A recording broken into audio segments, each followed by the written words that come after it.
So, Malcolm McDowell, Dr. Soran himself from Star Trek Generations. Can't get much better, right? I love him.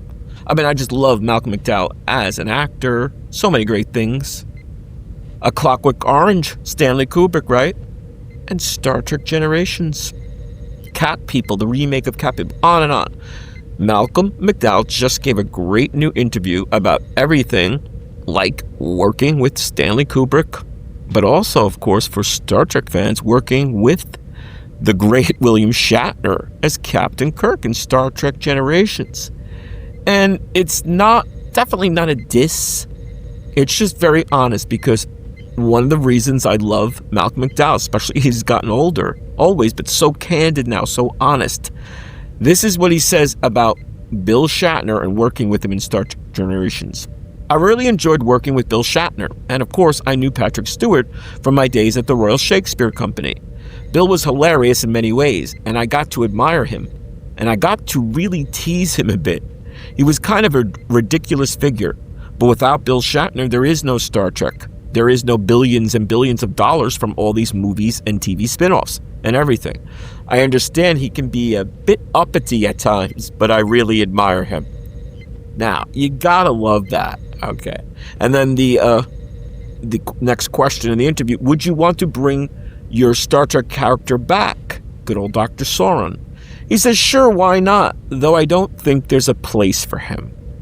There you go. I just love it. So what are we to make of it? Now, obviously, that's one actor, and a very big actor. Obviously, I always say, like, when people have problems on the set, when, actors have, clash and they have bad interactions, many times it'll be maybe a power struggle, whereas, it's a star or a much more important actor than maybe, supporting actors or co-stars. Not that they're, inadequate or unimportant, but if it's a lead, if it's a star, they just wield more power. And you could say, are there being a diva, really spoiled, maybe, or they're just sort of, in the zone, or not in the zone, as it were.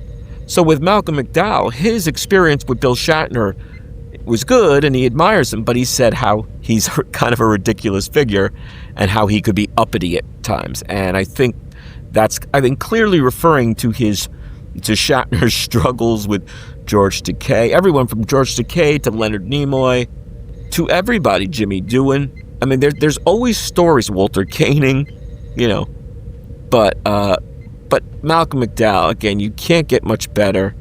You can't, in terms of just a excellent actor and what he brings to each role and each performance. And, Generations, it's a good film. In terms of all of the Star Trek films or Next Gens, I rate it, pretty highly. First Contact, the others get a little wonky and weak. But I really don't think Generations would be as good without an actor like Malcolm McDowell. It is a tour de force performance. Everything from Lursa and B'Etor when he's, with the Klingon, the Duras sisters. It's just a phenomenal performance. And it's a pretty good character, too. What do you think? Malcolm McDowell, Dr. Soran, could we see him back? Maybe in an animated show, or, because like he says, he's no place for maybe some time travel thing or whatever. Be kind of fun, right? Give us your thoughts. Give us your feedback. Dr. Soran back, whatever. Will he call William Shatner uppity and ridiculous? He could. Hope you're enjoying. Hope you're subscribing. See you soon.